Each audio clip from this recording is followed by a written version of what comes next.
17 tahun perdamaian Aceh, 17 tahun perdamaian antara GAM dan juga pemerintah Republik Indonesia, banyak masih yang belum direalisasi, baik dari butir-butir MOU Helsinki maupun turunan dari Undang-Undang Pemerintahan Aceh.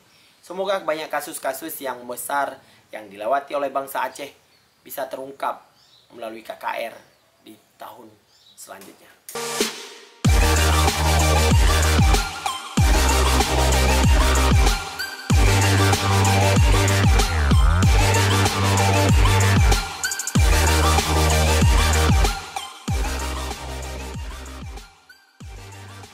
Assalamualaikum warahmatullahi wabarakatuh. Hai sahabat Sah Inisiatif, berjumpa lagi dengan saya.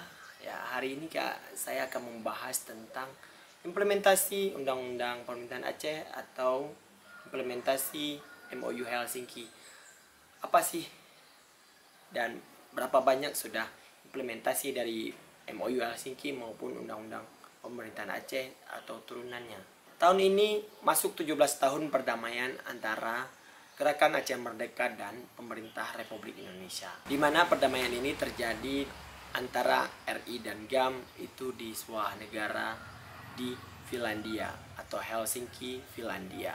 Dari pemerintah Indonesia diwakili oleh Kemenkumham yaitu Hamid Awaludin, dan dari pihak Gerakan Aceh Merdeka diwakili oleh Malik Mahmud Al-Haithar, di mana representasinya adalah daripada Tengku Hasan Ditiro.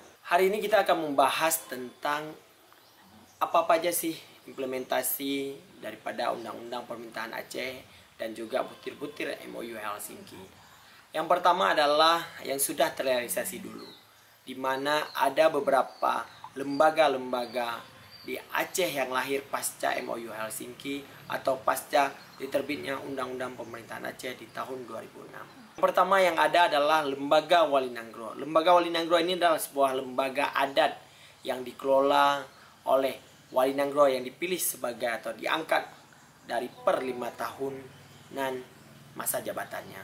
Sekarang Wali Nanggro Aceh dipegang oleh Malik Mahmud Al-Haithar, di mana beliau juga salah satu orang yang memprakarsai terjadinya MOU Helsinki tersebut. Yang kedua adalah BPMA, Badan Pengelolaan Migas Aceh. Badan ini adalah untuk mengelola migas Aceh, minyak dan gas bumi yang ada di tanah Aceh dan tanah Indatu Aceh ini, dan dikelola supaya hasil daripada minyak dan gas Aceh ini akan masuk lebih banyak ke kas pemerintahan Aceh, akan lebih banyak masuk ke dalam kas-kas daerah-daerah yang produksi minyak.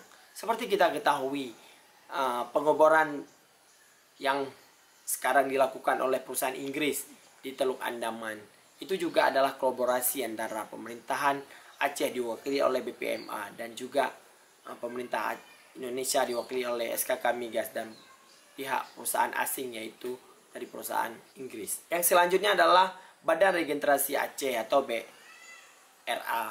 Itu juga lahir pasca ada MOU Helsinki, di mana lembaga ini untuk mengayomi mantan-mantan kombatan, mengayomi mantan-mantan Napol dan Tapol, di mana orang ini ada suatu wadah yang dibuat oleh pemerintah Indonesia melalui Undang-Undang Pemerintahan Aceh untuk dibuat suatu lembaga yang mengayomi dan juga memberi hal-hal yang patut diberikan kepada kombatan, ex-kombatan GAM maupun Tapol dan Napol. Yang selanjutnya adalah ada KKR, ya, di mana KKR ini adalah Komisi Kebenaran dan Rekonsiliasi atau KKR. Di Aceh sudah beberapa tahun yang lalu sudah berdiri. Ya.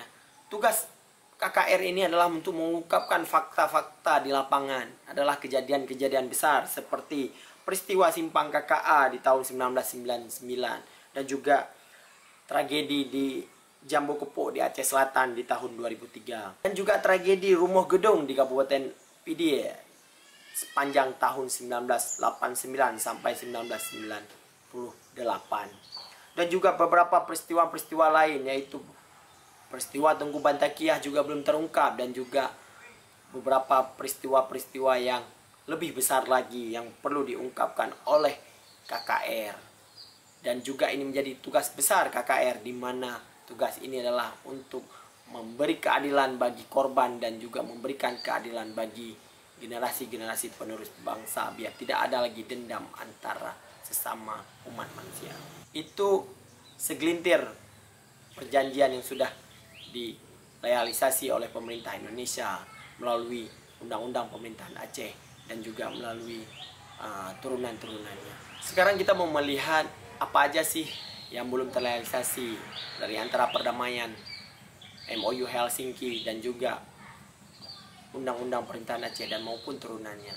Salah satunya yang paling sangat gencar dibahas di Aceh adalah tentang pemberlakuan atau pengibaran bendera khusus untuk Aceh, di mana di dalam MOU Helsinki juga disebutkan bahwa ada bendera lambang Aceh dan juga himne.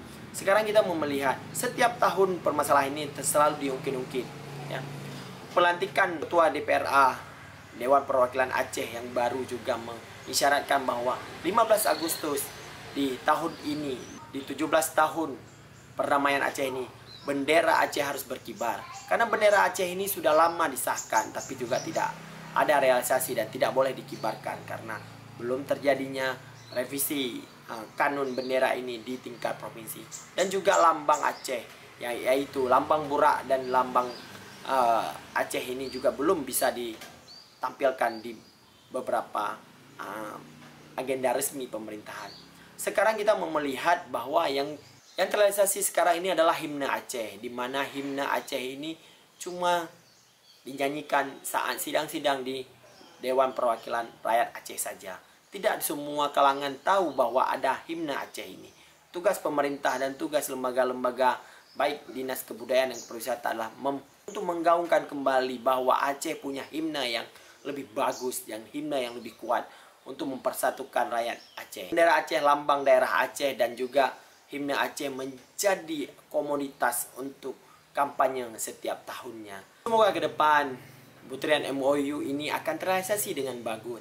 Akan ada turunan-turunan daripada Undang-Undang Pemerintahan Aceh di tahun 2006 yang akan direalisasi oleh pemerintah Indonesia. Banyak sekarang pemerintah Aceh melalui Wali Nangro juga sudah membentuk tim realisasi pembentukan atau implementasi untuk memproses implementasi yang lebih cepat antara pemerintah Aceh dan pemerintah pusat, yaitu pemerintah Republik Indonesia. Semoga dengan ada tim-tim ini akan terjadi hal yang memang sinkronisasi antara pemerintah pusat dengan pemerintah Aceh secara keseluruhan. Itulah beberapa hal lembaga yang sudah direalisasi daripada MOU Helsinki maupun Undang-Undang Pemerintahan Aceh dan turunannya. Dan ada juga beberapa hal yang memang yang belum disepakati antara pemerintah Aceh dengan pemerintah pusat. Harus ada komunikasi yang lebih kuat, harus ada lagi lobby-lobby politik yang lebih kuat lagi untuk mensejahterakan Aceh, untuk mensejahterakan bangsa Aceh, untuk mensejahterakan rakyat-rakyat Aceh. Demikian untuk hari ini, semoga banyak manfaatnya dan kita menyongsong 17 tahun perdamaian antara GAM dan Republik Indonesia. Stay terus di SAS Inisiatif. Assalamualaikum warahmatullahi wabarakatuh.